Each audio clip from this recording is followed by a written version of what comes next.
হয়, সৰ্বপ্ৰথমে এই বিশ্বনাথৰ বনগাঁৱত যি জঘন্য কাণ্ড হ'বলৈ গৈ আছিল, যি জঘন্য কাণ্ড হ'ল, তাৰ বাবে একেমুখে আমি বীৰ লাচিত সেনা অসম বিশ্বনাথ আঞ্চলিক সমিতিৰ পৰা ধিক্কাৰ জনাইছোঁ। আমাৰ এটাই দাবী, যি দোষীক ইতিমধ্যে কৰায়ত্ব কৰা বুলি আমি গম পাইছোঁ, ইয়ালৈ আহি সেই দোষীয়ে যাতে দৃষ্টান্তমূলক শাস্তি পায় আৰু সেই শাস্তি সকলোৱে গম পায় কি শাস্তি পালে, আৰু সেইটো দেখি যাতে বেলেগে এনেধৰণৰ জঘন্য অপৰাধ কৰিবলৈ যাওঁতে 100 বাৰ ভাবিবলগীয়া হয়।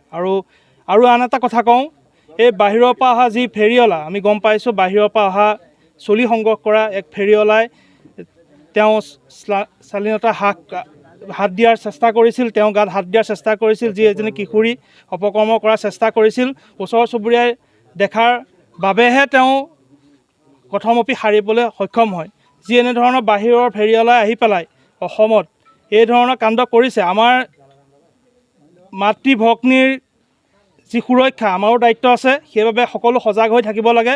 এনেধৰণৰ অচিনাকি বাহিৰা মানুহ দেখিলে সকলোৱে চোকা দৃষ্টি ৰাখিব লাগে আৰু দুখীয়া শাস্তি পাব লাগে, এয়া আমি দাবী জনালোঁ। হয়, আমি জয়পুৰ বনগাঁৱৰ যি কাণ্ড হৈছে, এই কাণ্ডক একেমুখে ধিক্কাৰ দিছোঁ আৰু গৰিহণা দিছোঁ।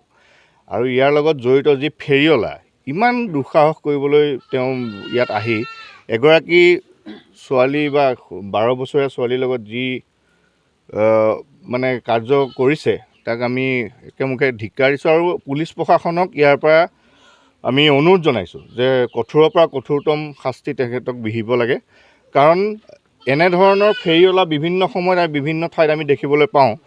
আৰু যদি এনে মানসিকতাৰে তেওঁলোক আহে, তেতিয়াহ'লে আমাৰ উঠি অহা আমাৰ যিসকল ভগ্নী আছে তেখেতসকল সুৰক্ষিত নহ'ব বুলি আমি অনুভৱ কৰিছোঁ।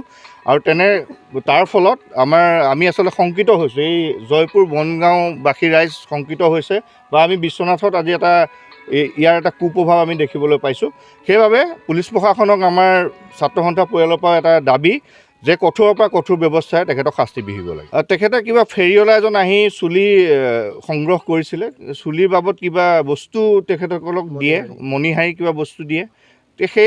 তেনে কিছুমান কাৰ্যকলাপেৰে আহি এনেকুৱা দুষ্কৃতিকাৰী কাৰ্যকলাপত তেওঁ আচলতে লিপ্ত হৈছে। আৰু এইটো খুব আমি দুখ পাইছোঁ আৰু একদম গৰিহণাযোগ্য এটা কাম বুলি আমি অভিহিত কৰিছোঁ।